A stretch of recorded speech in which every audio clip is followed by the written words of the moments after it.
தாயின் அன்புக்கு ஏங்கி நிற்கும் ஒரு குழந்தையை போல அன்னை என்னை குறித்து என்ன சொல்ல போகிறாளோ என்று ஏக்கத்தோடு காத்திருந்த காளிதாசனுக்கு ஏமாற்றம் மிஞ்சியது. அமைதி நிலவியது. காளிதாசனால் அதை பொறுக்கவே முடியல.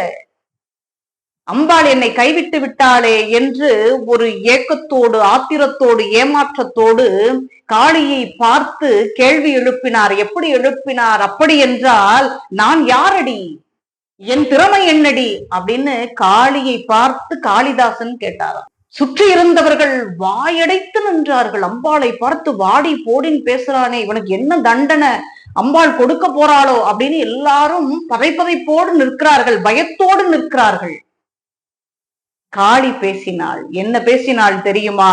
வமேவாகம் வமேவாகம் வமேவாகம் ந சம்சய.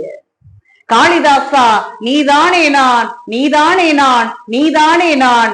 நீ நானான பிறகு, நான் நீயான பிறகு உன்னை வெல்வதற்கு இந்த உலகத்தில் எவரேனும் உண்டா என்று கேட்டானாம்.